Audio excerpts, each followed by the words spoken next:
السلام عليكم ورحمة الله وبركاته. أعوذ بالله من الشيطان الرجيم. بسم الله الرحمن الرحيم. الحمد لله رب العالمين. اللهم صل على سيدنا محمد وعلى آله وصحبه أجمعين. أما بعد.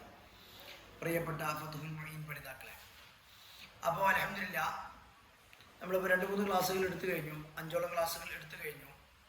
അപ്പോൾ അതിൽ നേരത്തെ നമ്മൾ നിസ്കാരത്തെക്കുറിച്ചാണ് പറയുന്നത്. നിസ്കാരത്തിൻ്റെ ഷർത്തുകൾ, ആ ഷർത്തുകളിൽ ത്വഹാറത്ത് പറഞ്ഞു. ത്വഹാറത്തിലെ ഒന്നാമത്തെ ത്വഹാറത്ത് വുദൂആണ്. ആ വുദൂവിൻ്റെ ഷർത്തുകൾ പറഞ്ഞു, ഫർളുകൾ പറഞ്ഞു, സുന്നത്തുകൾ പറഞ്ഞു. ഇനി നമുക്ക് പറയാനുള്ളത് തയമ്മുമ്. കാരണം വുദൂ ചെയ്യാൻ പറ്റാത്ത അവസരത്തിൽ നമ്മൾ തയമ്മ് ചെയ്യും. തയമ്മുമ്, അതുപോലെ തന്നെ വുദൂ മുറിയുന്ന കാര്യങ്ങൾ, അതുപോലെ തന്നെ കുളിയുമായി ബന്ധപ്പെട്ട കാര്യങ്ങളാണ്. അപ്പോൾ ആദ്യമായി നമ്മൾ തയമ്മും പറയാം. തെത്തിമ്മത്തുൻ എന്നാണ് ഇനി പറയാൻ പോകുന്നത്. വുദൂവുമായി ബന്ധപ്പെട്ട മറ്റൊരു കാര്യം എന്നാണ് തയമ്മും. വുദൂ ചെയ്യാൻ പറ്റാത്ത അവസരത്തിൽ നമ്മൾ ചെയ്യുന്നതാണ് തയമ്മും. എപ്പോഴാണ് തയമ്മ് ചെയ്യുക? തയമ്മ് ചെയ്യൽ 2 അവസരങ്ങളിലാണ്. ഒന്ന്, വെള്ളം കിട്ടാത്ത അവസരത്തിൽ. ഇപ്പോൾ നമ്മൾ ഒരു യാത്രയിൽ മരുഭൂമിയിലോ അല്ലെങ്കിൽ വെള്ളം കിട്ടാത്ത ഏതെങ്കിലും അവസരത്തിൽ നമ്മൾ എവിടെയെങ്കിലും പെട്ട് കഴിഞ്ഞാൽ, അപ്പോൾ വെള്ളം കിട്ടാത്തതിൻ്റെ പകരമായിട്ട് നമ്മൾ തയമ്മ് ചെയ്യുന്നു. അല്ലെങ്കിൽ നമ്മൾ വുദൂവിൻ്റെ അവയവങ്ങൾ, മുഖോ കൈയോ കാലോ, വുദൂവിൻ്റെ അവയവങ്ങൾ എവിടെയെങ്കിലും വെള്ളം തട്ടൽ, അല്ലെങ്കിൽ കുളിയുടെ അവയവങ്ങൾ ശരീരത്തിൽ എവിടെയെങ്കിലും കുളി നിർബന്ധമായ ഒരാളെ സംബന്ധിച്ചിടത്തോളം ശരീരത്തിൽ എവിടെയെങ്കിലും വെള്ളം തട്ടൽ ബുദ്ധിമുട്ടാകുന്ന, വെള്ളം തട്ടാൻ പറ്റാത്ത ഏതെങ്കിലും അവയവങ്ങൾ ഉണ്ടെങ്കിൽ അതിന് പകരവും തയമ്മ് ചെയ്യും. ഈ 2 കാരണങ്ങളിലാണ് തയമ്മ് ചെയ്യാറുള്ളത്. ഒന്ന്, വെള്ളം കിട്ടാത്തുമ്പോൾ; രണ്ടാമത്, വെള്ളം ഉപയോഗിക്കാൻ പറ്റാത്ത അവയവങ്ങളിൽ ഏതെങ്കിലും വെള്ളം ഉപയോഗിക്കാൻ പറ്റാത്ത അവസരം ഉണ്ടാകുമ്പോൾ. അപ്പോൾ ഇനി തയമ്മ് ചെയ്യേണ്ടത് അതിന് റുക്നുകൾ, അതിൻ്റെ ഫർളുകൾ പറയണം. ഒന്ന്, നിയ്യത്ത്. നേരത്തെ നമ്മൾ വുദൂവിന് പറഞ്ഞപ്പോൾ നിസ്കാരം ഹലാലാക്കാൻ വേണ്ടി വുദൂ ചെയ്യുന്നു എന്ന പോലെ നിസ്കാരം ഹലാലാക്കാൻ വേണ്ടി തയമ്മ് ചെയ്യുന്നു എന്ന് നിയ്യത്ത് വെക്കണം. പിന്നെ മുഖം തടവുക, കൈ തടവുക. ഈ 3 റുക്നുകളാണുള്ളത്. അപ്പോൾ ഇതിൻ്റെ ഒരു രൂപം നിങ്ങൾക്ക് പറഞ്ഞുതരാം എങ്ങനെയാണെന്നുള്ളത്. അപ്പോൾ ആദ്യം മുമ്പിൽ മണ്ണ് വെക്കുന്നു. മണ്ണ് തോഹിറായ മണ്ണായിരിക്കണം എന്നുള്ളതാണ്. അതിപ്പോൾ നമ്മൾ എന്തെങ്കിലും പുറത്തുനിന്ന് മണ്ണെടുക്കാവുന്നതാണ്. അതിപ്പോൾ നായ അല്ലെങ്കിൽ പൂച്ചയൊക്കെ എന്തെങ്കിലും അതിൽ നടന്നു പോയിട്ടുണ്ടാകും എന്നുള്ളത് കുഴപ്പമില്ല. നമുക്ക് ഉറപ്പില്ലെങ്കിൽ ആ മണ്ണെടുക്കാവുന്നതാണ്. നായ തൊട്ടതാണ് അല്ലെങ്കിൽ പൂച്ച അല്ലെങ്കിൽ വേറെ മറ്റു എന്തെങ്കിലും നെൻസുള്ള മണ്ണാണ് എന്ന് ഉറപ്പില്ലാത്ത, നെൻസാണെന്ന് ഉറപ്പില്ലാത്ത എല്ലാ മണ്ണും നമുക്ക് എടുക്കാവുന്നതാണ്. ആ മണ്ണ് നമ്മൾ വെച്ചതിന് ശേഷം നമ്മൾ കൈ കൊണ്ട് ഇങ്ങനെ അടിക്കുന്നു. അതിനുശേഷം നമ്മൾ ഈ മണ്ണ്, ഉപയോഗിച്ച മണ്ണാണെങ്കിൽ നമ്മൾ പുറത്തേക്ക് തട്ടുന്നു. എന്നിട്ട് മുഖം തടവും. മുഖം തടവുന്ന സമയത്ത് ആ നിസ്കാരത്തെ ഹലാലാക്കാൻ വേണ്ടി തയമ്മ് ചെയ്യുന്നു എന്നോ, അല്ലെങ്കിൽ ചെറിയ ശുദ്ധി ഉയർത്താൻ വേണ്ടി തയമ്മ് ചെയ്യുന്നു എന്നൊക്കെ ഇങ്ങനെ നിയ്യത്ത് വെക്കുക. മുഖം മുഴുവൻ തടവുക. അതിനുശേഷം വീണ്ടും നമ്മുടെ കൈ തടവുക. എന്നിട്ട് ഇതിൻ്റെ ബാക്കിൽ നിന്ന് വലത് കൈയാണ് ആദ്യം വേണ്ടത്. അപ്പോൾ ഇടത് കൈയിട്ട് വലത് കൈൻ്റെ ബാക്കിൽ നിന്ന് ഇങ്ങനെ വരിക. എന്നിട്ട് മുന്നിലൂടെ ഇങ്ങനെ പോയിട്ട് ഈ കഴിയുക. അപ്പം ഈ ഭാഗം എന്തായിട്ടില്ല, മണ്ണ് പുരട്ടിയില്ല. കാരണം ഇവിടെ നമ്മൾ തുടങ്ങി ഇങ്ങനെ വന്നിട്ട് ഇവിടെ വന്നിട്ട് ഇതേ പോയിട്ടുള്ളത്. ഈ ഭാഗം ഉണ്ടാവും. അതായിട്ട് ഈ ഭാഗം ഇങ്ങനെ വരിക, ഇങ്ങനെ വന്നിട്ട് ഇതിൻ്റെ ഇങ്ങനെ വന്നിട്ട് ഇങ്ങനെ തുടങ്ങി എല്ലാ ഭാഗത്തും മണ്ണായി എന്നാണ്. അപ്പം ഇതാണ് എന്ത് ചെയ്യാം ഇതിൻ്റെ രൂപം. ഇനി വെള്ളം കിട്ടാത്തതിൻ്റെ പേരിൽ നമ്മൾ തയമ്മ് ചെയ്യുകയാണെങ്കിൽ ഏറ്റവും നല്ലത് ആ സമയത്തിൻ്റെ ആ ഒരു വക്ത്, ളുഹറാണെങ്കിൽ ളുഹറിൻ്റെ വക്ത് കഴിയുന്നത് വരേക്കും, അവസാനം വരേക്കും വെള്ളം കിട്ടുമോ എന്ന് അന്വേഷിക്കുകയും കാത്തിരിക്കുകയും ചെയ്യലാണ് ഏറ്റവും നല്ലത് എന്നുള്ളതാണ്. ഇനി ഒരാൾ നേരത്തെ തന്നെ വെള്ളം കിട്ടാത്തതിൻ്റെ പേരിൽ തയമ്മ് ചെയ്ത് നിസ്കരിച്ചു. കുറച്ച് കഴിഞ്ഞപ്പോൾ ളുഹറിൻ്റെ സമയത്ത് നേരത്തെ തന്നെ തയമ്മ് ചെയ്ത് നിസ്കരിച്ചു. 2:30 ആയ സമയത്ത്, 3 മണിയായ സമയത്ത് നമുക്ക് വെള്ളം കിട്ടിയാൽ വെള്ളം വുദൂ എടുത്തിട്ട് വീണ്ടും നിസ്കരിക്കണം എന്നുള്ളതാണ്. ഇനി തയമ്മ് ചെയ്യുമ്പോൾ ശ്രദ്ധിക്കാണത്, അവന് വെള്ളം കിട്ടാത്തതിൻ്റെ പേരിലാണെങ്കിൽ അങ്ങനെ, പിന്നെ വെള്ളം എന്ത് ചെയ്യും, കിട്ടുമ്പോൾ മടക്കി നിസ്കരിച്ചാൽ മതി. ഇനി വെള്ളം ഉപയോഗിക്കാൻ പറ്റാത്തതിനാണ്, കയ്യുമലോ അല്ലെങ്കിൽ മുഖത്തോ കാലിലോ ഒക്കെ മുറിവൊക്കെ ഉണ്ടായതിൻ്റെ പേരിൽ വെള്ളം ഉപയോഗിക്കാൻ പറ്റുന്നതാണെന്നുണ്ടെങ്കിൽ ആ അവയവം എത്തുന്നവരേക്കും, എന്നാൽ മറ്റുള്ള അവയവങ്ങൾ ആ ഉപയോഗിക്കാൻ മുറിവോ അല്ലെങ്കിൽ എന്തെങ്കിലും കെട്ടോ ഉള്ളതിൻ്റെ പേരിൽ വെള്ളം ആക്കാൻ പറ്റാത്ത മറ്റു അവയവങ്ങളൊക്കെ അവൻ കേൾക്കൽ നിർബന്ധമാണ്. അപ്പോൾ വുദൂ എടുക്കുന്ന സമയത്ത് സാധാപോലെ വുദൂ എടുക്കുന്നതാണ്. ആ വുദൂ വെള്ളം തട്ടാൻ പറ്റാത്ത ഭാഗങ്ങൾ മാത്രം ഒഴിവാക്കി ബാക്കിയുള്ള സ്ഥലങ്ങൾക്ക് വുദൂ എടുക്കേണ്ടതാണ്. അതുപോലെ തന്നെ അതിൻ്റെ മുകളിലൂടെ വെള്ളം തടവൽ, അതും എന്തിനും ഏറ്റവും നല്ലതാകുന്നു എന്നുള്ളതാണ്. അപ്പോൾ അവന് നിർബന്ധമായതെന്ന് വെച്ചാൽ ആ ഒരു അവയവത്തിന്, ഏത് അവയവത്തിലാണോ മുറിയുള്ളത് ആ അവയവമില്ലാത്ത മറ്റു അവയവങ്ങളൊക്കെ വുദൂ ചെയ്യാൻ നിർബന്ധമാകുന്നു. ബാക്കിയുള്ളടത്ത് വുദൂ ചെയ്യാം. പിന്നെ ആ അവയവത്തിൻ്റെ പേരിൽ അവന് തയമ്മ് ചെയ്യും എന്നുള്ളതാണ്. അപ്പോൾ ഏറ്റവും അഫ്ദലായ രൂപം എങ്ങനെ വെച്ചാൽ, അവൻ്റെ കയ്യുമലാണ് അവനെ കെട്ട് എന്നുണ്ടെങ്കിൽ അല്ലെങ്കിൽ മുറിവ് എന്നുണ്ടെങ്കിൽ ആ വുദൂ ചെയ്യുന്നത് പോലെ അവനെ മുഖം തേക്കുക. പിന്നെ കൈ ആണെങ്കിൽ കൈ ബാക്കിയുള്ള ഭാഗങ്ങളൊക്കെ കൈ കഴുകുക. കെട്ടുണ്ടെങ്കിൽ ആ കെട്ടിന് മുകളിൽ ഇനി അതിന് എന്ത് ചെയ്യുന്നത്, പിന്നെ തയമം ചെയ്യാം. എന്നിട്ട് തയമം ചെയ്യാം. തയമം ചെയ്ത് കഴിഞ്ഞിട്ട് കയ്യിൻ്റെ ബാക്കിയുള്ള തല തടവുക, അതുപോലെ തന്നെ ചെവി, അതുപോലെ തന്നെ കാലൊക്കെ കഴുകുക. അപ്പം ഏത് അവയവത്തിനാണോ അവൻക്ക് മുറിവുള്ളത്, വെള്ളം ഉപയോഗിക്കാൻ പറ്റാത്തത്, ആ അവയവം കഴുകുന്ന സമയത്ത് തയമം ചെയ്യലാണ് ഏറ്റവും നല്ലത്. എന്നിട്ട് കഴിഞ്ഞിട്ട് ബാക്കിയുള്ളത് കൂടി കഴുകുക ഏറ്റവും നല്ലത്. ഇനി അല്ല, ഒരാൾ വുദു മുഴുവൻ എടുത്തു കഴിഞ്ഞു എന്നിട്ട് തയമം ചെയ്തു എന്നാലും കുഴപ്പമില്ല, അല്ലെങ്കിൽ തയമം ചെയ്ത് കഴിഞ്ഞു പിന്നെ വുദു എടുത്തു എന്നാലും കുഴപ്പമില്ല. ഏറ്റവും അഫ്ദലായ രൂപമാണ് ഞാൻ നേരത്തെ പറഞ്ഞത്. ഇനി രണ്ട് അവയവങ്ങളിൽ ഒരാൾക്ക് മുറിവുണ്ട് എന്നാക്കാം. കയ്യിലുണ്ട്, അതേപോലെ തന്നെ കാലിലും മുറിവുണ്ട്. അപ്പൊ രണ്ട് അവയവങ്ങൾക്ക് പകരം ഇവൻ തയമം ചെയ്യണമെങ്കിൽ രണ്ട് തയമം ചെയ്യണം എന്നുള്ളതാണ്. ഒരവയവം തന്നെ രണ്ട് മുറിവുണ്ട് നോക്കാം. ഒരു കയ്യിൽ തന്നെ രണ്ട് മുറിവുണ്ട്, രണ്ട് കയ്യിലും മുറിവുണ്ട് നോക്കാം. എന്നാലും ഒരു തയമം ചെയ്താൽ മതി, കാരണം കൈ ഒരു അവയവമായിട്ടാണ്. കയ്യുമിലൊരു മുറിയുണ്ട്, കാലുമിലൊരു മുറിയുണ്ട്. അങ്ങനെയാണെങ്കിൽ രണ്ട് തയമം ചെയ്യണം എന്നുള്ളതാണ്. ഇനി തയമം ചെയ്ത് നിസ്കരിക്കുകയാണെങ്കിൽ ഒരു തയമം കൊണ്ട് ഒരു ഫർദ് നിസ്കാരം മാത്രമേ നിസ്കരിക്കാൻ പാടുള്ളൂ. സുന്നത്തുകൾ അത്രയും നിസ്കരിക്കാം. അതുപോലെ തന്നെ ജനാസ നിസ്കാരം, മയ്യിത്ത് നിസ്കാരങ്ങൾ അത്രയും നിസ്കരിക്കാം എന്നുള്ളതാണ്. അപ്പം ഇതാണ് തയമവുമായി ബന്ധപ്പെട്ട വിഷയങ്ങൾ. ഇനി തയമം ചെയ്താൽ മടക്കി നിസ്കരിക്കേണ്ടത് ഇൻഷാ അല്ലാഹ് വരുന്നുണ്ടാകും. ഏതായാലും ഇവിടെ നമ്മൾ സൂചിപ്പിക്കാം. തയമം ചെയ്ത് മടക്കി നിസ്കരിക്കേണ്ട സന്ദർഭങ്ങൾ എന്നുള്ളത് നേരത്തെ നമ്മൾ പറഞ്ഞു. വെള്ളം കിട്ടാതിൻ്റെ പേരിൽ ഒരാൾ വുദു ഉണ്ടാക്കി തയമം ചെയ്ത് നിസ്കരിച്ചു. അങ്ങനെ കുറച്ച് കഴിഞ്ഞപ്പോൾ വെള്ളം കിട്ടി. ആ സമയം കഴിയുന്നതിന് മുമ്പ് തന്നെ വെള്ളം കിട്ടിയാൽ അവൻ വെള്ളം കൊണ്ട് വുദു ഉണ്ടാക്കി മടക്കി നിസ്കരിക്കൽ നിർബന്ധമാണ്. ഇനി വെള്ളം ഉപയോഗിക്കൽ ബുദ്ധിമുട്ടായതിൻ്റെ പേരിലാണ് അവൻ തയമം ചെയ്ത് നിസ്കരിച്ചത് എന്നുണ്ടെങ്കിൽ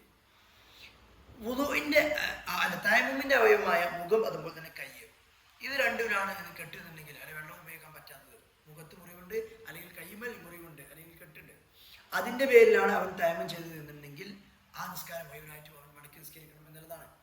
കാരണം തയമമിൻ്റെ അവയവത്തിലാണ് അവർക്ക് എന്തുള്ളത്, മുറിവുള്ളത് അല്ലെങ്കിൽ വെള്ളം ഉപയോഗിക്കാൻ പറ്റാത്തത്. അവിടെ വുദു എടുത്തിട്ടില്ല, അതാണ് വുദുവിൻ്റെ വെള്ളമായിട്ടില്ല.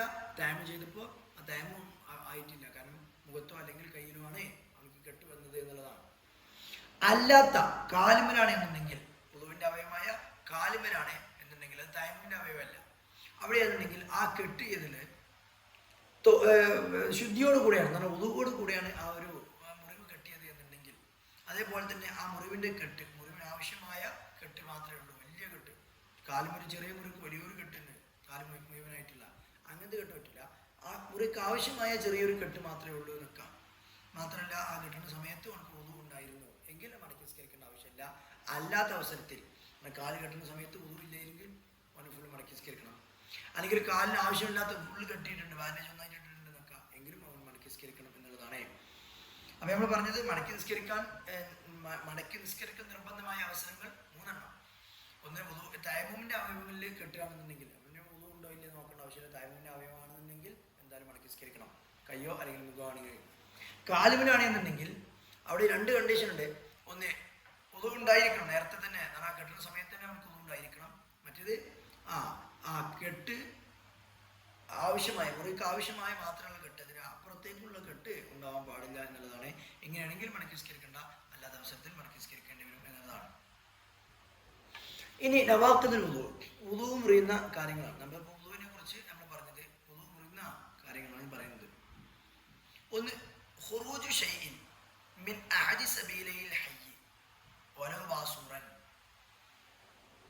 മനുഷ്യന്റെ രണ്ട് ദ്വാരങ്ങൾ, മുൻദ്വാരങ്ങളും പിൻദ്വാരങ്ങൾ, ഈ രണ്ട് ദ്വാരങ്ങളിലൂടെ മനിയല്ലാത്ത മറ്റെന്തെങ്കിലും പുറപ്പെടുക എന്നുള്ളതാണ്.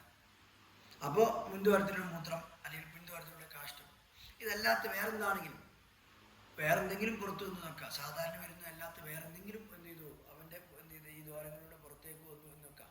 രക്തം പുറത്തേക്ക് വന്നാലും അല്ലെങ്കിൽ വേറെന്തെങ്കിലും, ഓരോ വാസം എന്ന് പറഞ്ഞാൽ നമ്മളെ മൂലക്കുരു എന്ന് പറയും. അത് പിൻദ്വാരത്തിൻ്റെ ഉള്ളിലുള്ളതാണ് ഒരു മൂലക്കുരായിരിക്കും.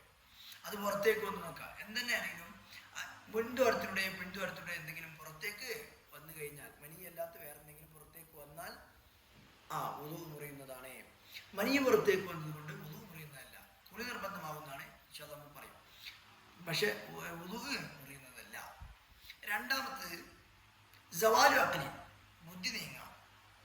അത് ഉറക്കം കൊണ്ടോ അല്ലെങ്കിൽ ബോധക്ഷയം കൊണ്ടോ ബുദ്ധി നീങ്ങുക, അവൻ്റെ ബുദ്ധി നീങ്ങിയിട്ടുണ്ടെങ്കിൽ അതുകൊണ്ടും വുദു മുറിയുന്നതാണ് എന്നുള്ളതാണ്. പക്ഷെ ഒരാളെ ഇരുന്നിട്ട് ഉറങ്ങാണ്, അവൻ്റെ ഇരിപ്പിടൊക്കെ ഉറപ്പിച്ച് അവൻ ഇരുന്ന് ഉറങ്ങുന്ന ഒരാളെ സംബന്ധിച്ചിടത്തോളം അവൻ്റെ നോമ്പ് മുറിയുന്നതല്ല, അല്ല അവൻ്റെ ഉളു മുറിയുന്നതല്ല. കാരണം ഈ ബുദ്ധി നീങ്ങുന്ന ഒരാൾ, അയാൾ ബുദ്ധി നീങ്ങിക്കഴിഞ്ഞാൽ അവൻ്റെ മുൻദ്വാരത്തിലൂടെ പിൻദ്വാരത്തിലൂടെ എന്തെങ്കിലും പുറത്ത് വന്നത് അവൻ അറിയില്ല. അതുകൊണ്ടാണ് അവൻ്റെ ഉളു മുറിയാനുള്ള കാരണം. എന്നാൽ ഇങ്ങനെ എന്ത് ചെയ്ത് ഇരിപ്പിടം ഉറപ്പിച്ച് ഇരുന്ന് ഉറങ്ങുന്ന ഒരാളെ സംബന്ധിച്ചിടത്തോളം അവൻ്റെ പിൻദ്വാരത്തിലൂടെ കീഴ്വായൊന്നും പോകാൻ സാധ്യതയില്ല. അതുകൊണ്ടാണ് അവൻ്റെ ഉളു മുറിയില്ല എന്ന് പറഞ്ഞത്. നേരെ മറിച്ച് അവൻ്റെ എന്തിനത് ഇരിപ്പിടത്തിൽ സ്പേസ് ഉള്ള ഒരാളാണെന്നുണ്ടെങ്കിൽ, ചെരിഞ്ഞുറങ്ങുന്നത് അല്ലെങ്കിൽ ചെരിഞ്ഞിരിക്കുന്നവനൊക്കെ ആണെന്നുണ്ടെങ്കിൽ അതിലൂടെ എന്ത് ചെയ്യുന്നത് പുറത്തേക്ക് പോകാനുള്ള സാധ്യതയുണ്ട്. അങ്ങനെ ഉറങ്ങുന്നവൻ്റെ ഉളു മുറിയുന്നതാണ്. ഇനി ഒരാൾ എന്ത് ചെയ്യുന്നത് എന്തോ സ്വപ്നം കണ്ടു, നമ്മൾ എന്ത് ചെയ്യും പകല് സ്വപ്നം കാണുന്നൊക്കെ പറയില്ല, അല്ലെങ്കിൽ ഉണർച്ചയിൽ സ്വപ്നത്തിൽ എന്തോ ഒരു സ്വപ്നം കണ്ടു. പക്ഷെ നമുക്കറിയാം ഞാൻ ഉറങ്ങിയിട്ടില്ല, പക്ഷെ എന്തോ സ്വപ്നം കണ്ടിട്ടുണ്ട്, കാരണം എന്തോ ഇങ്ങനെ ആലോചിച്ചിട്ടുള്ളതാണ്. അങ്ങനെ ഉണ്ടെങ്കിൽ ഒന്നും മുറിയുന്നതല്ല. കാരണം അവൻ ഉറങ്ങിയിട്ടില്ല എന്ന് ഉറപ്പാണ് സ്വപ്നം കണ്ടത്. നമുക്ക് സംശയം ഉറങ്ങിയില്ലെന്ന് സംശയം, സ്വപ്നം കണ്ടു ചെയ്തിട്ടുണ്ട്, അങ്ങനെയാണെങ്കിൽ ഒന്നും മുറിഞ്ഞിട്ടുണ്ടാവും. കാരണം സംശയമാണ്, ഉറങ്ങിയോ ഇല്ല എന്നുള്ള സംശയമാണ്. പക്ഷേ ആ സംശയത്തെ ഉറപ്പിക്കുന്ന അല്ലെങ്കിൽ അതിനെ ഒന്നുകൂടി ഊന്നൽ നൽകുന്ന സ്വപ്നം കണ്ടിട്ടുണ്ടവൻ. ഉറക്കത്തിലാണ് സ്വപ്നം കാണല്ലേ, അപ്പോൾ സ്വപ്നം കണ്ടിട്ടുണ്ട്, ഉറങ്ങിയിട്ടുണ്ടോ എന്ന് സംശയമാണ്, എങ്കിൽ അവൻ്റെ ഒന്നും മുറിഞ്ഞിട്ടുണ്ട്. ഉറങ്ങിയിട്ടില്ല എന്ന് ഉറപ്പാണ്, എന്നിട്ട് സ്വപ്നം കണ്ടിട്ടുണ്ടെങ്കിൽ അല്ലെങ്കിൽ നമുക്ക് അങ്ങനെ തോന്നുകയാണെങ്കിൽ ഒന്നും മുറിഞ്ഞിട്ടില്ല, കാരണം അവൻ ഉറങ്ങിയിട്ടില്ല എന്ന് നമുക്ക് ഉറപ്പാണല്ലോ. അപ്പോൾ രണ്ട് കാര്യങ്ങൾ പറഞ്ഞു. ഒന്ന് ഖുറൂജ് ഷൈൻ, എന്തെങ്കിലും പുറത്തേക്ക് വരാമെന്ന് പറഞ്ഞു. രണ്ടാമത്തത് സവാലു അഖലിൻ, ബുദ്ധി നീങ്ങാം.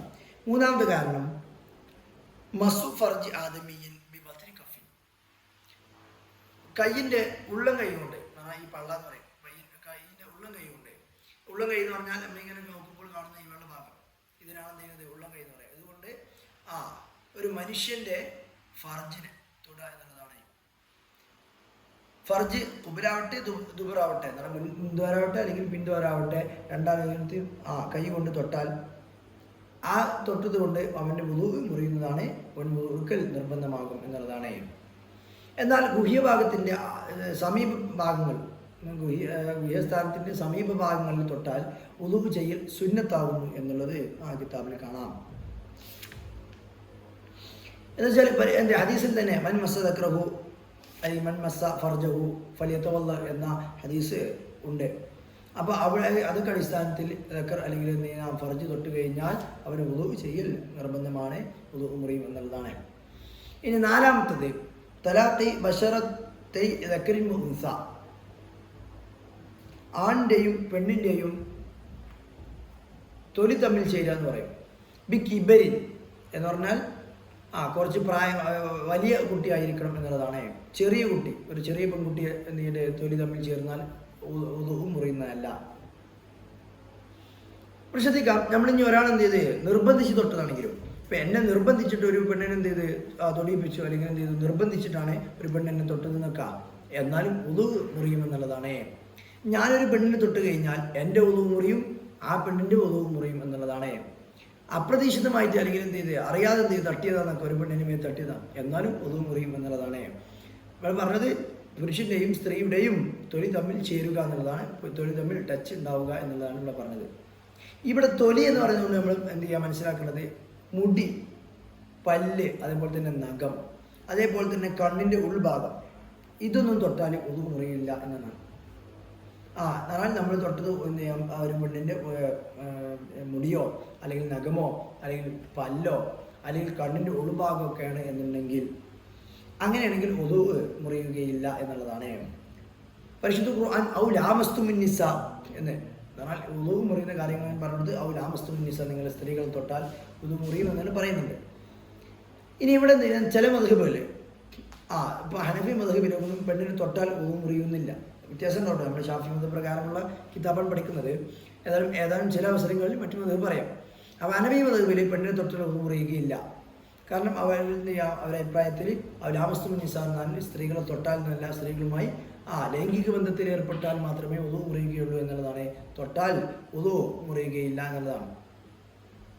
ഇനി ഇവിടെ പറഞ്ഞപ്പോൾ കിബർ എന്ന് പറഞ്ഞാൽ പ്രായമുള്ള, പ്രായം എന്നുള്ളതിന് ഉദ്ദേശിക്കുന്നത് ഒരു കുട്ടിയെ കണ്ടാൽ, ഒരു പെൺകുട്ടിയെ കണ്ടാൽ ആശിക്കപ്പെടുന്ന, എന്നാൽ ആഗ്രഹിക്കപ്പെടുന്ന, വികാരം തോന്നിപ്പിക്കുന്ന ഒരു പ്രായത്തിലെത്തിക്കഴിഞ്ഞാൽ അതിനുശേഷം ആ പെണ്ണിനെ തൊട്ടാൽ, ആ കുട്ടിയെ തൊട്ടാൽ ഉദു മുറിയും എന്നുള്ളതാണ്. അതിന് പ്രായപൂർത്തിയാവണമെന്നില്ല. സ്ത്രീക്ക് പ്രായപൂർത്തിയാവും ചിലപ്പോൾ 10, 12, 14 വയസ്സിലൊക്കെ പ്രായപൂർത്തിയാവുന്നത്. എന്നാൽ പ്രായപൂർത്തിയാവണമെന്നില്ല. ഒരു കുട്ടിയെ കണ്ടാൽ, ഒരു പെൺകുട്ടിയെ കണ്ടാൽ വികാരം തോന്നിപ്പിക്കുന്ന ഒരു പ്രായത്തിൽ, ചിലപ്പോൾ 6, 7, 8 ഓരോ ആളുകൾ വ്യത്യസ്തമായിരിക്കും. ആ ഒരു പ്രായത്തിലെത്തിയ ഒരു കുട്ടിയെ തൊട്ടാൽ തന്നെ ഉദു മുറിയും എന്നുള്ളതാണ്. ഇനി മഹറമായ പെണ്ണിനെ തൊട്ടാൽ ഉദു മുറിയുകയില്ല. അതുപോലത്തെ മഹറമുകൾ ആരൊക്കെയാകുന്നു എന്നുള്ളത് ഇൻഷാ അല്ലാഹ് നമ്മൾ പറയും പിന്നീട്. നമ്മൾ നിക്കാഹിൻ്റെ ബാബിലാണ് പറയുന്നത്. മഹറം ഉണ്ടാവുക ഒന്ന് നസബ്, കുടുംബ വഴി, ഉമ്മ, പെങ്ങള് ഒക്കെ എന്ത് ചെയ്യുന്നത് നമ്മുടെ കുടുംബ വഴിയുള്ള മഹറമാണ്. പിന്നെ റള, മുലകുടി കൊണ്ട്, അത് നമ്മൾ പറയും. ചെറുപ്പത്തിൽ എന്ത് ചെയ്ത് ഏതെങ്കിലും ഒരു സ്ത്രീ കുട്ടിക്ക് മുല കൊടുത്തിട്ടുണ്ടെങ്കിൽ, അതിന് കുറേ കണ്ടീഷനുകളുണ്ട്. അതടിസ്ഥാനത്തിൽ മുല കൊടുത്തിട്ടുണ്ടെങ്കിൽ അതും എന്ത് ചെയ്ത് മുലകുടി ഉമ്മയാണ്, അതും തൊട്ടാൽ ഒന്നും മുറിയില്ല. അതുപോലെ തന്നെ മുസാഹറത്ത്, കെട്ടുബന്ധം എന്ന് പറയും. ഞാനൊരു പെണ്ണിനെ കല്യാണം കഴിച്ചാൽ ആ പെണ്ണിൻ്റെ ഉമ്മ അതെന്ത് ചെയ്യുന്നത് എനിക്ക് ഉമ്മയാണ്, എന്ത് ചെയ്യുക മഹറമാണ്, അതുകൊണ്ട് തൊട്ടാൽ ഒന്നും മുറിയുകയില്ല എന്നുള്ളതാണ്. പക്ഷെ അത് വിശദമായിട്ട് നമ്മൾ നിക്കാഹിൻ്റെ ബാബിൽ പറയും. അപ്പോൾ ഈ രീതിയിൽ മഹറമല്ലാത്ത കുറച്ച് എന്ത് ചെയ്യുന്നത് വലിപ്പമുള്ള എന്ത് ചെയ്ത് പ്രായമുള്ള ഒരു കുട്ടി അല്ലെങ്കിൽ ഒരു പെണ്ണുമായിട്ട് തൊലി തമ്മിൽ ചേർന്നാൽ ഒതു മുറിയും എന്നുള്ളതാണ്. അപ്പോൾ ഈ രീതിയിലൊക്കെ നമ്മൾ എന്ത് ചെയ്തു ഒതു മുറിയുന്ന കാര്യങ്ങൾ പറഞ്ഞു. 4 നമ്മൾ പറഞ്ഞത്. ഇനി ഒരാൾക്ക് എന്ത് ചെയ്യുന്നത് ഒതു ഉണ്ടാക്കിയെന്ന് ഉറപ്പാണ്. ഒതു ഉണ്ടാക്കിയെന്ന് ഉറപ്പാണ്. ഒതു മുറിഞ്ഞിട്ടുണ്ടോ എന്ന് സംശയമാണ്. അങ്ങനെ ഉണ്ടെങ്കിൽ ഒതു ഉണ്ട് എന്നുള്ളതാണ്. കാരണം ഒതു ഉണ്ട് എന്നുള്ളതാണ് അവനെ സംബന്ധിച്ചിടത്തോളം. അവന് ഒതു ഉണ്ടാക്കേണ്ട ആവശ്യമില്ല. കാരണം ഒതു ഉണ്ട് എന്നുള്ള ഉറപ്പാണ്. ഒതു മുറിഞ്ഞിട്ടുള്ളത് സംശയമാണ്. അപ്പോൾ ഉറപ്പുള്ളത് സംശയം കൊണ്ട് മുറിയുകയില്ല. അതേപോലെ തന്നെ അവനക്ക് ഒതു മുറിഞ്ഞിട്ടുണ്ടെന്ന് ഉറപ്പാണ്. ഞാൻ മൂത്തൊഴിക്കാൻ പോയിട്ട് നേരത്തെ, അതിന് ശേഷം ഒതു ഉണ്ടാക്കിയിട്ടുണ്ടോ ഇല്ലെന്ന് സംശയം. അങ്ങനെ ഉണ്ടെങ്കിൽ ഒതു ഇല്ല എന്നുള്ളതാണ്. കാരണം ഒതു മുറിഞ്ഞിട്ടുണ്ട് എന്നുള്ള ഉറപ്പാണ്. ഒതു ഉണ്ടാക്കിയിട്ടുണ്ടോ എന്നത് സംശയമാണ്. അപ്പോൾ അത് സംബന്ധിച്ചിടത്തോളം അവനെ സംബന്ധിച്ചിടത്തോളം ഇവൻ ഒതു ഇല്ല, അവൻ ഇപ്പോൾ അശുദ്ധിയുള്ളവനാണ്, ഒതു ഉണ്ടാക്കണം എന്നുള്ളതാണ്. അപ്പോൾ ഉറപ്പുള്ളത് ഏതാണെന്ന് നോക്കും. അതിനാണ് ഇസ്തിസ്ഹാബ് എന്നാണ് ഇതിന് പറയാം. ഷാഫി മത പ്രകാരമുള്ള ഒരു തെളിവാണ്, ഒരു ഉസൂലാണ് ഇസ്തിസ്ഹാബ് എന്ന് പറയും. അപ്പോൾ ഇവനക്ക് ഒതു നേരത്തെ ഉണ്ടെന്ന് ഉറപ്പാണെങ്കിൽ പിന്നെ ഒതു മുറിഞ്ഞോ എന്നുള്ള സംശയം വന്നാൽ പിന്നെ അവൻ ഒതു ഉണ്ടെന്നുള്ളതാണ്, ഇനി എടുക്കേണ്ട ആവശ്യമില്ല. ഒതു മുറിഞ്ഞിട്ടുണ്ടെന്ന് ഉറപ്പാണ്, പിന്നെ ഒതു ഉണ്ടാക്കിയിട്ടുണ്ടോ എന്നുള്ള സംശയമാണെന്നുണ്ടെങ്കിൽ ഒതു മുറിഞ്ഞു എന്നുള്ളതാണ്, അവൻ ഒതു ഉണ്ടാക്കൽ നിർബന്ധമാണ്. ഇനി ഖാത്തിമത്തുൽ കുറച്ച് പോയിട്ടിലും പറയും. ഹദത്ത് കൊണ്ട്, ഞാൻ ചെറിയ അശുദ്ധി കൊണ്ട് ഹറാമാകുന്ന കാര്യങ്ങളാണ് പറയാനുള്ളത്. നിസ്കാരം ഹറാമാണ്, നിസ്കരിക്കാൻ പറ്റില്ല ഒതു ഇല്ലാതെ. തവാഫ് ചെയ്യൽ ഹറാമാണ്, സുജൂദ് ചെയ്യൽ ഹറാമാണ്. എന്ന് പറഞ്ഞാൽ ഇപ്പോൾ തിലാവത്തിന് സുജൂദാവട്ടെ, ശുക്രിന് സുജൂദാവട്ടെ, അല്ലെങ്കിൽ നിസ്കാരത്തിന് സുജൂദ്, ഇതാണ് സുജൂദ് ഉള്ളത്. ഇതൊന്നും ഒതു ഇല്ലാതെ ചെയ്യാൻ പാടില്ല എന്നുള്ളതാണ്. ഇപ്പോൾ ഒതു ഇല്ലാതെ ഖുർആൻ ഓതാൻ പറ്റും. ആ ഖുർആൻ ഓതുന്ന സമയത്ത് തിലാവത്തിൻ്റെ ആയത്ത് വന്നു കഴിഞ്ഞാൽ, സുജൂദിൻ്റെ ആയത്ത് വന്നു കഴിഞ്ഞാൽ, തിലാവത്തിൻ്റെ സുജൂദിൻ്റെ ആയത്തുകൾ വന്നു കഴിഞ്ഞാൽ അവൻ സുജൂദ് ചെയ്യണമെന്നുണ്ടെങ്കിൽ ഒതു ഉണ്ടായിരിക്കണം. ഒതു ഇല്ലാത്തവർക്ക് സുജൂദ് ചെയ്യാൻ പാടില്ല എന്നുള്ളതാണ്. അതുപോലെ തന്നെ മുസ്ഹഫ് ചുമക്കാനോ അല്ലെങ്കിൽ മുസ്ഹഫ് തൊടാനോ പാടില്ല ഒതു ഇല്ലാതെ എന്നുള്ളതാണ്. മുസ്ഹഫ് എന്ന് പറഞ്ഞാൽ മുസ്ഹഫ് എന്നല്ല, ഖുർആൻ ഏത് എന്ത് ചെയ്യാം പേജാണെങ്കിലും ഒരു എന്ത് ചെയ്യാം ഏടുകളാണെങ്കിലും അതിൽ തൊടൽ ഹറാമാകുന്നു എന്നുള്ളതാണ്. ഇനി മുസ്ഹഫ് ഒരു സഞ്ചി, ഒരു പാത്രം അല്ലെങ്കിൽ ഒരു ബാഗ്, അതിൽ വേറെ കുറേ പുസ്തകങ്ങളുണ്ട്, വേറെ കുറേ സാധനങ്ങളുണ്ട്, അതിൽ കൂടുതൽ ഖുർആനുണ്ട്. അപ്പോൾ നമ്മൾ ആ സാധനങ്ങളൊക്കെ പാടുന്നുള്ളത് ബാഗ് നമുക്ക് പൊക്കുന്നതിനോ അത് നമ്മൾ ഹാൻഡിൽ ചെയ്യുന്നതിനോ അത് ചുമക്കുന്നതിനോ കുഴപ്പമില്ല. കാരണം മുസ്ഹഫ് എന്ന ഉദ്ദേശപ്രകാരമല്ല, നമ്മൾ മൊത്തം സാധനങ്ങൾ ഒന്നായിട്ട് എടുത്തുകൊണ്ടുപോവാണ്, അങ്ങനെയാണെങ്കിൽ കുഴപ്പമില്ല എന്നുള്ളതാണ്. അതേപോലെ തന്നെ ഒരു പേന കൊണ്ടോ അല്ലെങ്കിൽ എന്ത് ചെയ്യുന്നത് എന്ത് ചെയ്ത് കൊള്ളി കഷ്ണം കൊണ്ടോ മുസ്ഹഫിൻ്റെ പേജുകൾ ഇങ്ങനെ എന്ത് ചെയ്യുന്നത് മറിക്കുന്നതിനും കുഴപ്പമില്ല. ഇല്ലാതെ ഒരു പേജ് ഇങ്ങനെ എന്ത് ചെയ്യുന്നത് ഇങ്ങനെ മറിക്കുന്നതിനും കുഴപ്പമില്ല. പക്ഷേ വേറിട്ടൊരു പേജ്, ഖുർആനിൽ നിന്ന് വേറിട്ടൊരു പേജ് ഇങ്ങനെ ഒരു കൊള്ളി കൊണ്ട് ഇങ്ങനെ എന്ത് ചെയ്യാം ചുമക്കാൻ പാടില്ല. നേരെ മറിച്ച് ഇങ്ങനെയുള്ള പേജ് എന്ന് പറഞ്ഞാൽ അതിനോട് അറ്റാച്ച്ഡ് ആയ അല്ലെങ്കിൽ ജോയിൻ്റ് ആയ പേജാണെങ്കിൽ അതിങ്ങനെ മറിക്കുന്നത്, ഒരു കൊള്ളി കൊണ്ട് ഇങ്ങനെ മറിക്കുന്നതിന് കുഴപ്പം ഇല്ല എന്നുള്ളതാണ്.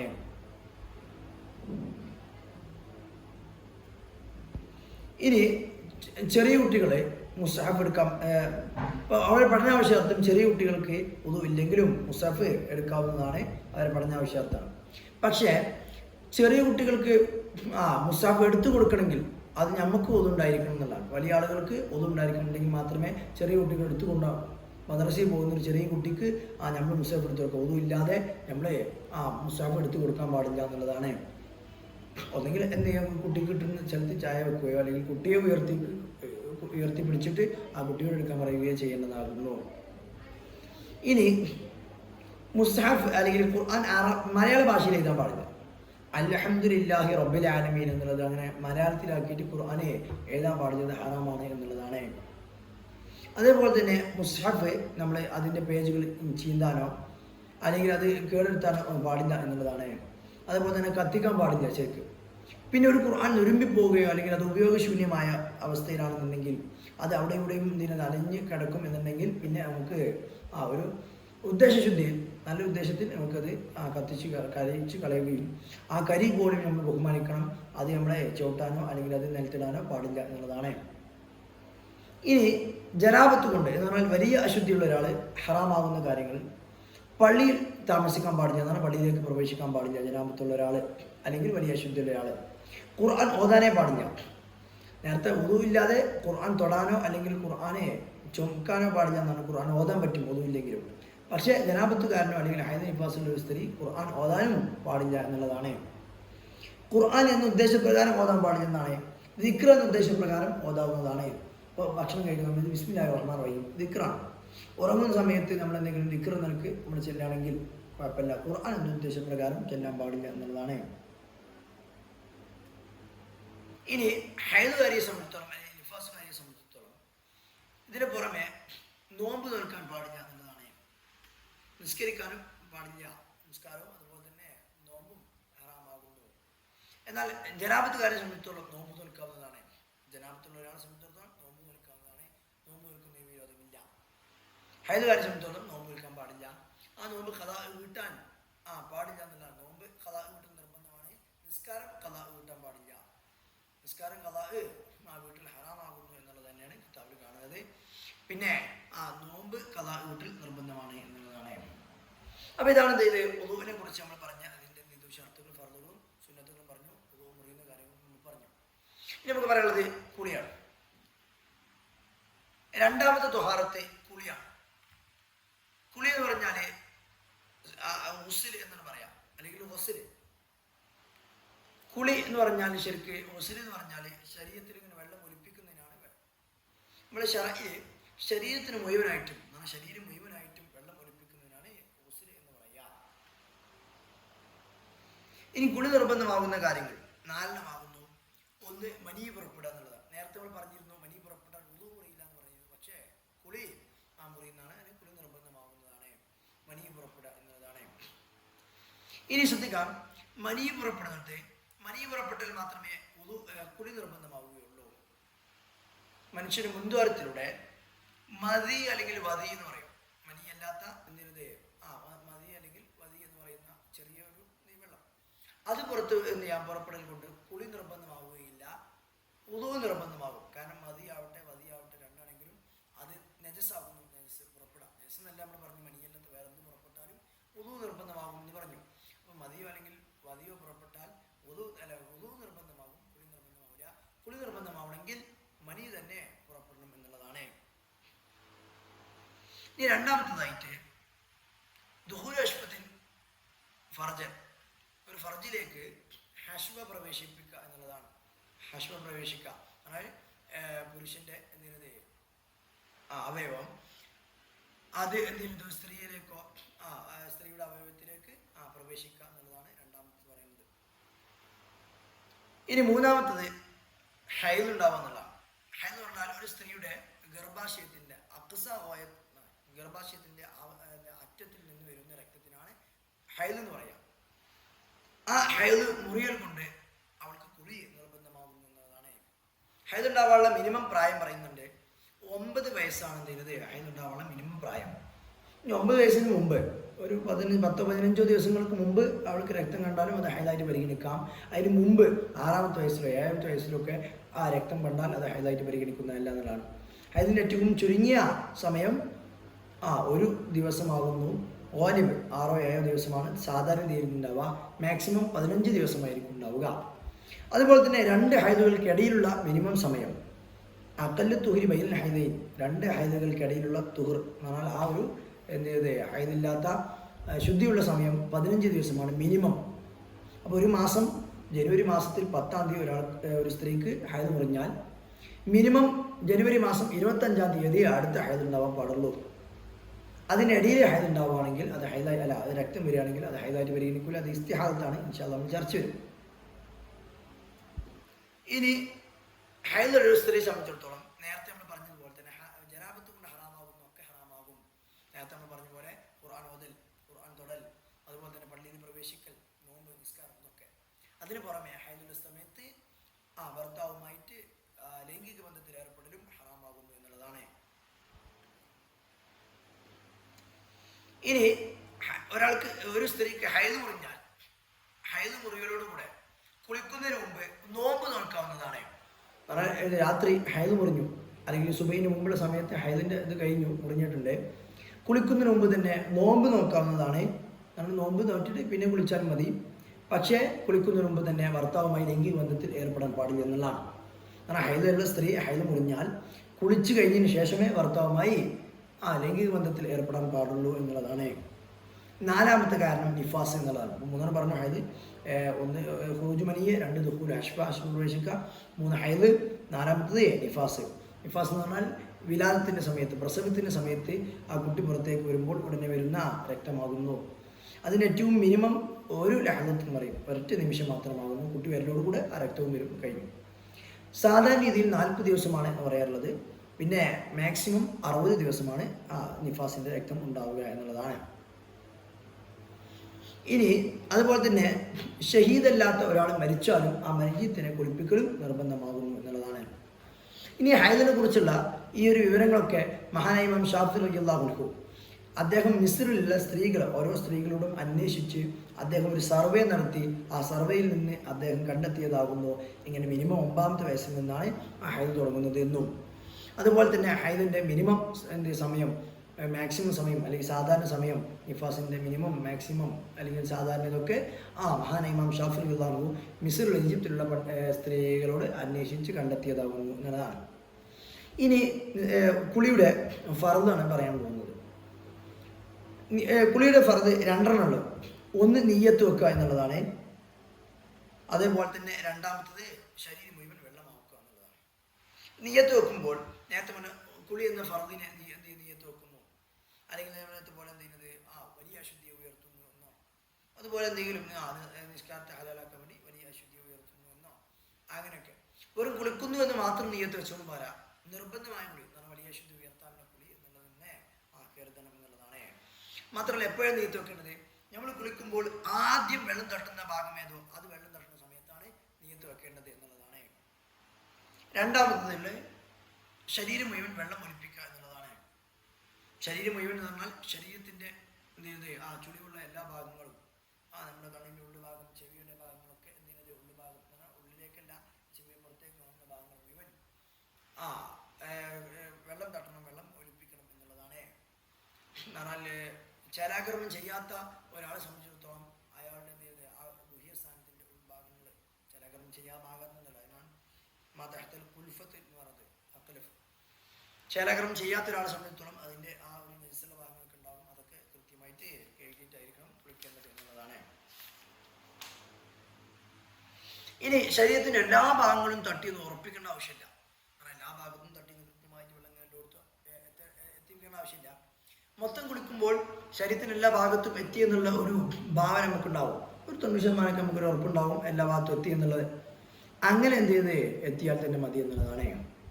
ഇനി നമ്മൾ ശ്രദ്ധിക്കുന്നത് പാട്ടയിൽ അല്ലെങ്കിൽ ബക്കറ്റിൽ നമ്മൾ കോരി കുളിക്കുന്ന സമയത്ത് നമ്മുടെ ശരീരത്തിലേക്ക് ഒഴിച്ച് വെള്ളത്തിൽ നിന്നൊരു അംശം ആ ബക്കറ്റിലേക്ക് ചാടിയിട്ടുണ്ടെങ്കിൽ പിന്നെ ആ വെള്ളം മുസ്തഅമിനാണ്. പിന്നെ ആ വെള്ളത്തിൽ തന്നെ അടുത്ത് വെള്ളം പറഞ്ഞാൽ അത് ശരിയാവുന്നതല്ല. അപ്പോൾ നമ്മൾ ശരീരത്തിലേക്ക് ഒഴിക്കുന്ന വെള്ളം അത് ആ ബക്കറ്റിലേക്ക് ആവാത്ത രീതിയിൽ നമ്മൾ ഒഴിക്കണം എന്നുള്ളതാണ്. അല്ലെങ്കിൽ മുകളിൽ നിന്ന് പൈപ്പ് അല്ലെങ്കിൽ ഷവറൊക്കെ എന്ത് ചെയ്യാമായിട്ട് കുളിക്കണം. എന്നാൽ പിന്നെ എന്ത് ചെയ്യാം, നമ്മളിങ്ങനെ വെള്ളം ഇങ്ങനെ വരികയായിരിക്കും, അതിലേക്ക് മുസ്തഅമിനായ വെള്ളം ആവുകയില്ല എന്നുള്ളതാണ്. ഈ കുളിയുമായി ബന്ധപ്പെട്ട കുറച്ച് സുന്നത്തുകളാണ് പറയാനുള്ളത്. കുളിയുടെ തുടക്കത്തിൽ ബിസ്മി ചൊല്ലണം എന്നുള്ളതാണ്. നേരത്തെ നമ്മൾ എല്ലാം വുദൂഇൻ്റെ അവിടെ പറഞ്ഞ പോലെ ബിസ്മി ചൊല്ലണം എന്നാണ് കുളിയുടെ തുടക്കത്തിലും. അതേപോലെ തന്നെ ശരീരത്തിന് എന്തെങ്കിലും അഴുക്കുകളൊക്കെ ഉണ്ടെങ്കിൽ അതൊക്കെ നേരത്തെ തന്നെ കളയുക, എന്നിട്ടാണ് കുളിക്കേണ്ടതെന്നാണ്. പിന്നെ കുളിയുടെ മുമ്പ് തന്നെ ഒരു വുദൂ ഉണ്ടാക്കൽ സുന്നത്താവുന്നു എന്നുള്ളതാണ്. ചില ആളുകൾ പറഞ്ഞു വുദൂ ഉണ്ടാക്കലും സുന്നത്താവുന്നു. ആ വുദൂവിനെ കാല് കഴിക്കേണ്ടത് ലാസ്റ്റാണ്. കുളിയും കഴിഞ്ഞിട്ട് അവസാനം കാല് കഴിക്കാൻ മതി എന്നുള്ളതാണ്. അല്ല വുദൂ സാധാ പോലെ തന്നെ മുഴുവനായിട്ട് വുദൂ എടുക്കുക, എന്നിട്ട് കുളിക്കുക. കുളിച്ചിട്ട് വേണമെങ്കിൽ ലാസ്റ്റ്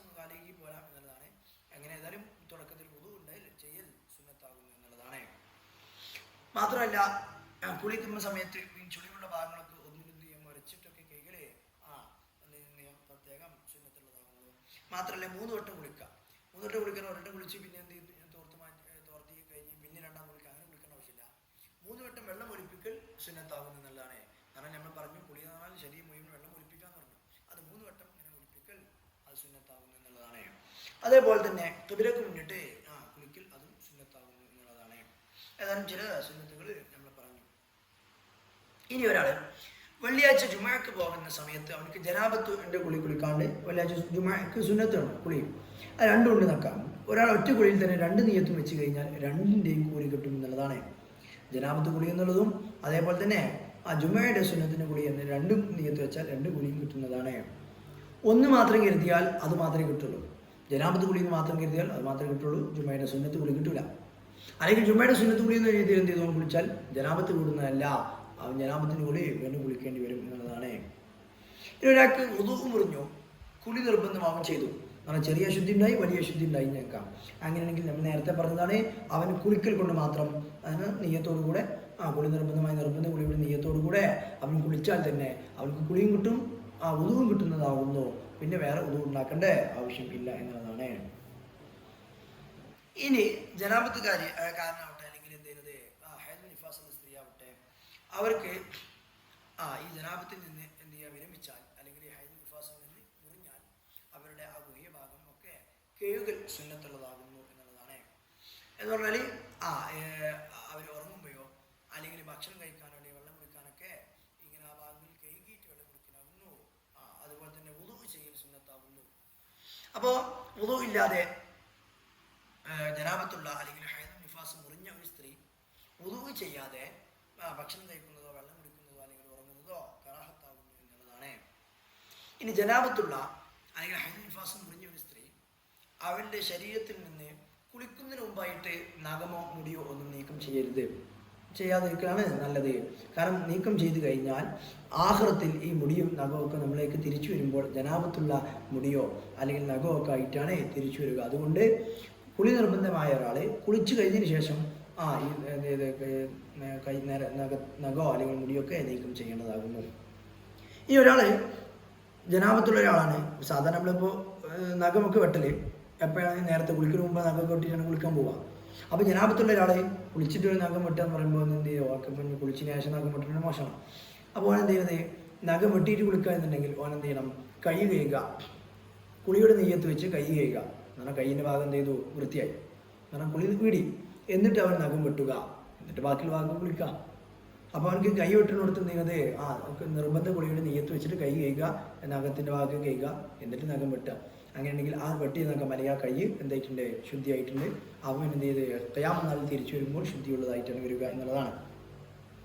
ഇനി കുളിക്ക് വേണ്ടിയിട്ട് ഒരാൾക്ക് എന്ത് ചെയ്യാം, വസ്ത്രമൊക്കെ അയച്ചിട്ട് കുളിക്കാവുന്നതാണ്, കുഴപ്പമില്ല കുളിക്ക് വേണ്ടിയിട്ട്. എന്നാൽ അഫ്ദൽ ഏറ്റവും നല്ലത് അതൊക്കെ മറച്ചിട്ട് കുളിക്കുന്നതാണ് ഏറ്റവും നല്ലത് എന്നുള്ളതാണ്. ഒറ്റയ്ക്ക് കുളിക്കുന്ന സമയത്ത് കേട്ടോ, ബാക്കിയുള്ളവർ കാണാത്ത രീതിയിൽ, ബാക്കിയുള്ളവർ കാണണമെങ്കിൽ വസ്ത്രം കഴിച്ച് കുളിക്കൽ ഹറാമാകുന്നു. ഇനി ഒരാൾ വെറുതെ റൂമിലിരിക്കുകയാണ്, ആ റൂമിൽ ഇങ്ങനെ എന്ത് ചെയ്ത് വസ്ത്രം അയച്ചിട്ട് ആ വസ്ത്രം ഇല്ലാതെ ഇരിക്കൽ ഹറാമാകുന്നു എന്നുള്ളതാണ്. എന്തെങ്കിലും ആവശ്യത്തിനാണെങ്കിൽ, എന്തെങ്കിലും അസുഖം എന്തെങ്കിലും ഉണ്ട് നോക്കാം, അല്ലെങ്കിൽ എന്തെങ്കിലും വേറെ എന്തെങ്കിലും ചൊറിയോ അങ്ങനെ എന്തെങ്കിലും ഒക്കെ ഉണ്ട്, അപ്പോൾ അതിന് വേണ്ടിയിട്ട് വേണം എന്ത് ചെയ്യാൻ, കാറ്റ് കൊള്ളാനോ അല്ലെങ്കിൽ വേറെ എന്തെങ്കിലും ചികിത്സയുടെ ആവശ്യാർത്ഥമാണ് അവൻ എന്ത് ചെയ്യുന്നത് വസ്ത്രം കഴിച്ച് ഒരു റൂമിലേക്ക്, കുഴപ്പമില്ല. ഒരാവശ്യമില്ലാതെ ഒരു എന്ത് ചെയ്ത് റൂമിൽ അവനിങ്ങനെ വസ്ത്രമില്ലാതെ നിൽക്കൽ ഹറാമാകുന്നു എന്നുള്ളതാണ്. ഇനി കുളിക്കുന്ന സമയത്താണ് എന്നുണ്ടെങ്കിൽ വസ്ത്രമില്ലാതെ കുളിക്കുന്നതിന് കുഴപ്പമില്ല. ഏറ്റവും നല്ലത് എന്തെങ്കിലും വസ്ത്രം ഇട്ടിട്ട് മറച്ചിട്ട് കുളിക്കുന്നതാണ് ഏറ്റവും നല്ലത് എന്നുള്ളതാണ്. അപ്പോൾ എന്ത് ചെയ്യുക, നിസ്കാരത്തിന്റെ ഷർത്തുകളാണ് നമ്മൾ പറഞ്ഞത്. നമ്മൾ പറഞ്ഞത് ത്വഹാറത്ത് വേണം എന്നുള്ളതാണ്. ത്വഹാറത്തിന്റെ ഒന്നാമത് ത്വഹാറത്ത് വുദൂ പറഞ്ഞു, രണ്ടാമത് ത്വഹാറത്ത് കുളി പറഞ്ഞു, കുളി നിർബന്ധമാവുന്ന കാര്യങ്ങൾ പറഞ്ഞു, കുളിയിലെ ഫർദുകൾ പറഞ്ഞു, സുന്നത്തുകൾ പറഞ്ഞു, ശ്രദ്ധിക്കേണ്ട കാര്യങ്ങളൊക്കെ പറഞ്ഞു. ഇൻഷാ അല്ലാഹ് ഇനി നിസ്കാരത്തിന്റെ ഷർത്തിലെ രണ്ടാമത്തേക്ക് നമ്മൾ പ്രവേശിക്കും. ഇപ്പോൾ എവിടെ നിർത്തുന്നു. വാഹിറു ദഅ്വാനാ അൽഹംദുലില്ലാഹി റബ്ബിൽ ആലമീൻ. അസ്സലാമു